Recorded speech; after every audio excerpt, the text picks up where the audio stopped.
It is 9:50 p.m.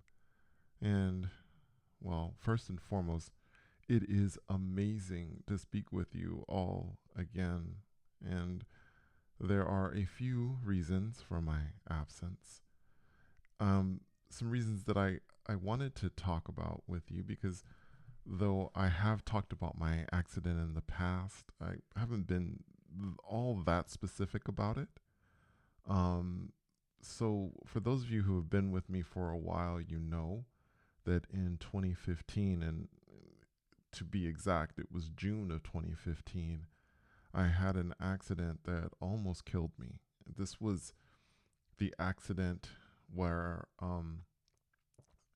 my leg got really messed up. And again, I have a full episode on what happened with my leg. I'm not going to get into all the details of it, but it was 50-50 whether the leg was going to be amputated, and yeah, if 50-50 if I was even going to live or not. That I could very easily have bled to death in that particular accident. Well, it's going to be 10 years coming up here in June. And last year, this is something that I haven't talked about on this channel.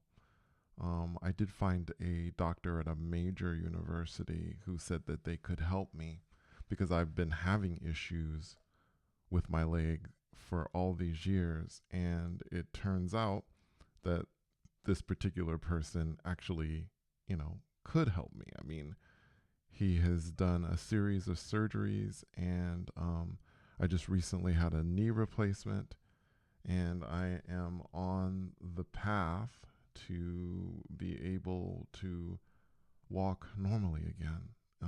It has been a very difficult journey, and it's interesting. Um, I didn't really share this on this channel.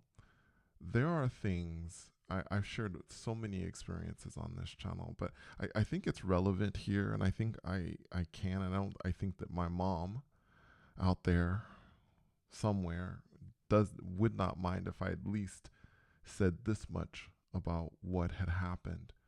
Um, because when I initially had gone for to get my leg evaluated, well, you should know that quite a few times the doctors have said, um, there's nothing I can do for you. Your leg is going to need to be amputated. And I went to go see a pretty prominent surgeon. And this prominent surgeon said there was nothing that they could do for me. However, there was a person that they knew that handled very complex cases and basically had recommended that I go to see this person. Now, that day, I laid down and I was relaxing. I closed my eyes, and my mom, who I have been able to communicate to, spoke to me. And I remember it's so interesting. It was like having a normal conversation with someone that you would talk to on the phone, even maybe. Though I was able to hear her very clearly in my head. And I remember that when we connected, I said, "So, are you aware of what happened today?" In regards to this surgeon saying that there was nothing that they could do for me. And she said, "Yes." And I said, "What do you think?" And she simply said, "This is not something to worry about." And that was it. Now, after she said this, I was like, well, gosh, I don't know what to say here because I am worried. I was very worried about it. And when I went to go see this surgeon that was recommended to me, it turned out that this person was absolutely amazing.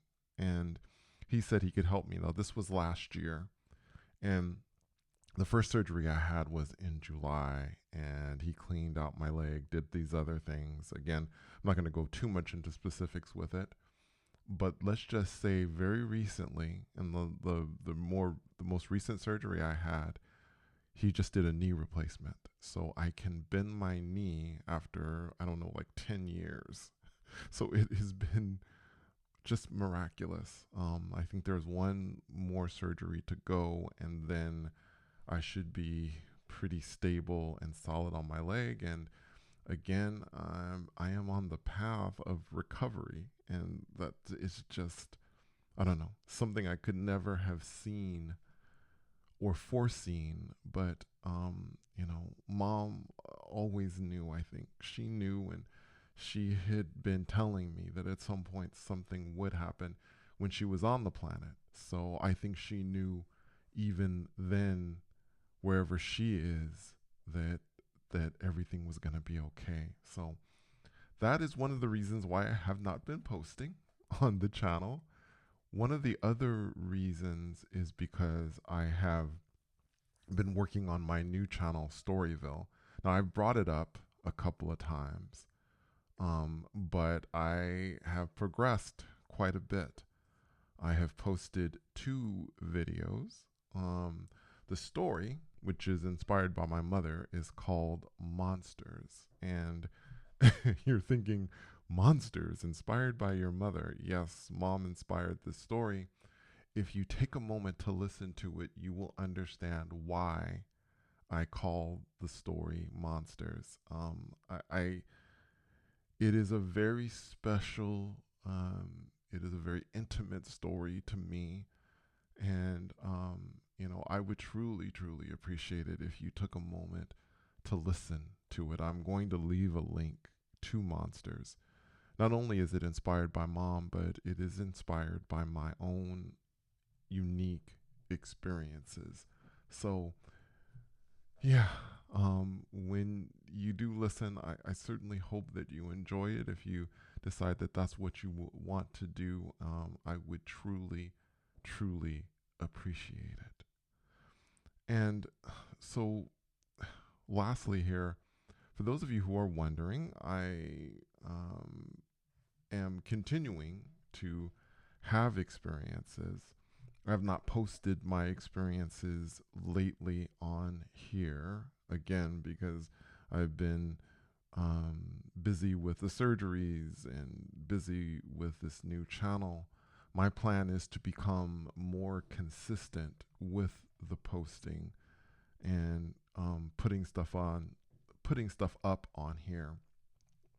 One of the things that I have thought about with this whole thing, and something that I've thought about in, I guess, inside, and I haven't really shared with you guys, is I never really know, or I don't really know if I'm really truly being of assistance in helping you by sharing my experiences and talking with you. I mean, most of the time, the things I say are things like, I don't necessarily believe that there is some magic bullet, some method that can help you either get out of your body or shift every single time. I don't know of anything like that. And, I've talked about some of the things that I do, but I also know that just because I am able to use certain techniques for myself does not mean that it's going to necessarily work for you. The part that you kind of have to remember is that I've been doing this since I was a child, since I was 9 years old.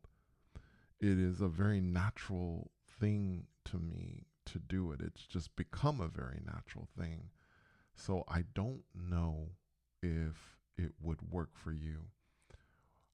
My instinct tells me with all of this, every time I try to give any kind of advice to those folks out there for you, my instinct kind of tells me, first and foremost, that there are no shortcuts. That this is the kind of thing where it's more of a marathon. It's not a sprint. It's not something you just run and you get there. Some people will get there faster than others. Some people would have to work harder than others, and I don't know how many people are willing to put the work in to be able to to do it. But I must say that for me, and at least in my opinion, that it all really begins with removing all expectations of what you think astral projection or shifting is. It seems to me that people in the subreddit and other places have already tried to define what this is. And when you define what something is and you do that sort of thing, in my belief, you are putting limits on yourself. You are limiting yourself instead of opening your mind. This is why I always say that I wish that we could take the labels off. Lucid dreaming, shifting, astral projection. Let's forget all that stuff. Let's just talk about experiences. And there are ways of having different experiences depending on what you want to do and what you want to experience. I think it could be interesting to maybe start a series on something like that, like getting rid of labels and focusing on simply having experiences. Stop with the shifting, stop with the astral projection, stop with the lucid dreaming, and let's just have experiences and move forward. Whatever that would look like, I'm not sure. I have some ideas, I have some thoughts, and certainly I'll be looking for your thoughts in the comments if you have your own thoughts or ideas. Anyway, thank you so much for taking the time to listen. My apologies for being absent for so long. And I do miss you guys, and I miss the comments and, the people that I normally regularly see. It's great. So anyway, you guys take care of yourselves out there, and I'm looking forward to seeing you in the comments. Take care.